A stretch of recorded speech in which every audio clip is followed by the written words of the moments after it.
Welcome to electrical store house. आज के video का हमारा टॉपिक है एसी जनरेटर या अल्टरनेटर में आर्मेचर वाइंडिंग को स्टेटर पर तथा फील्ड वाइंडिंग को रोटर पर रखा जाता है, जबकि डीसी जनरेटर में आर्मेचर वाइंडिंग को रोटर पर तथा फील्ड वाइंडिंग को स्टेटर पर रखा जाता है।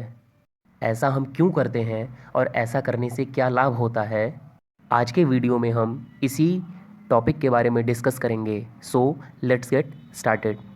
Putting armature winding on stator and field winding on rotor, it is very economical and more efficient.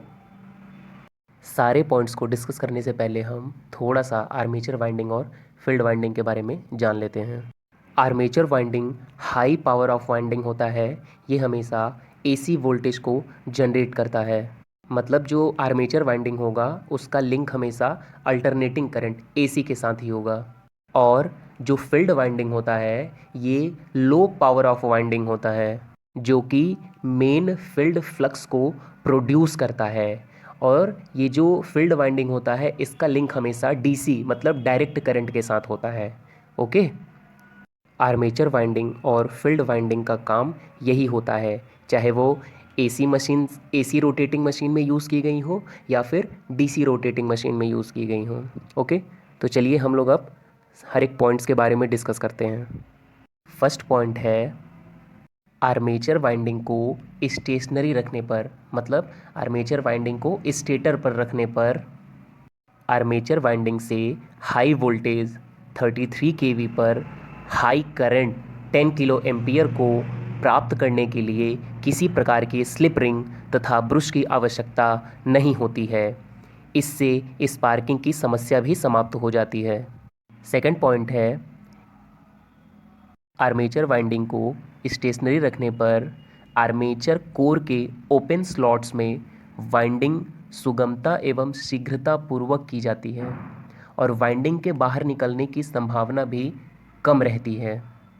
Next point है आर्मेचर वाइंडिंग को स्टेटर पर रखने पर, मतलब स्टेशनरी आर्मेचर की हाई जनरेटिंग वोल्टेज 33 केवी वाली क्वाइल वाइंडिंग को ईजिली इंसुलेटेड किया जा सकता है, मतलब सुगमतापूर्वक विद्युत रोधन प्रदान किया जा सकता है, जस्ट बिकॉज इसमें किसी भी प्रकार के सेंट्रीफ्यूगल फोर्सेस तथा मैकेनिकल फोर्सेस के उत्पन्न होने की संभावना नहीं होती है। The armature winding being stationary are not subjected to vibration and centrifugal forces. Okay, अब हम नेक्स्ट पॉइंट की बात करते हैं।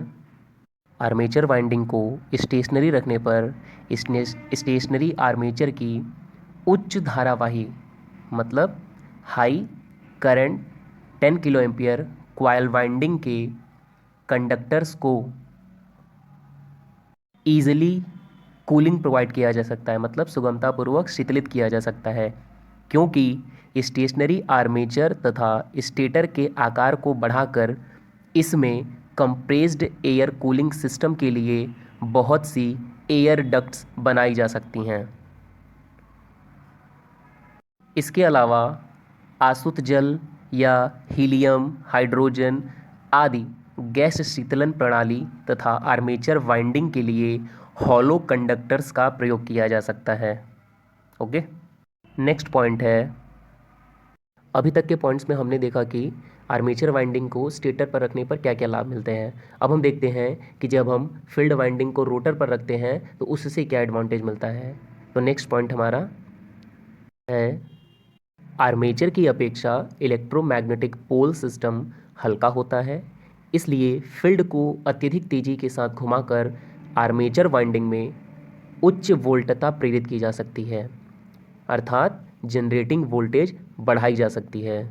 नेक्स्ट पॉइंट है डीसी मैग्नेटिक फील्ड एक्साइटेशन के लिए रोटर पर सिर्फ 2 स्लिप रिंग की आवश्यकता होती है, मतलब जब फील्ड वाइंडिंग को रोटर पर रखते हैं तो सिर्फ 2 स्लिप रिंग की आवश्यकता होती है। That means only 2 slip rings are required to provide DC for the rotating field, while at least 3 slip rings would be required for a rotating armature. The insulation of the two relatively low voltage slip rings from the shaft can be provided easily, जबकि rotating armature के लिए 3 या 4 slip rings की आवश्यकता होती है? 3 phase और एक न्यूट्रल के लिए 4 स्लिप रिंग्स। नेक्स्ट पॉइंट है, रोटेटिंग फील्ड का डीसी एक्साइटेशन लो वोल्टेज 110 से 440 वोल्ट पर होता है, इसलिए स्लिप रिंग तथा ब्रशों के बीच स्पार्किंग की संभावना बहुत कम होती है जब हम फील्ड वाइंडिंग को रोटर पर रखते हैं। इसके विपरीत यदि हम रोटेटिंग आर्मेचर की अवस्था में जनरेटेड अल्टरनेटिंग वोल्टेज जो हाई वोल्टेज होता है 11 टू 33 केवी, जो फुल लोड पर अति उच्च धारा मतलब मैक्सिमम करंट 10 किलो एम्पियर के कारण स्लिप रिंग तथा ब्रशों के बीच अत्यधिक स्पार्किंग होगी और इसकी वजह से स्लिप रिंग तथा ब्रश दोनों जलकर नष्ट हो जाएंगे, इसलिए हम आर्मेचर को रोटेटिंग नहीं रखते हैं। तो ये कुछ रीजंस थे अल्टरनेटर में आर्मेचर को स्टेटर पर तथा फील्ड को रोटर पर रखने के। आई होप आपको ये वीडियो अच्छा लगा होगा। Thank you.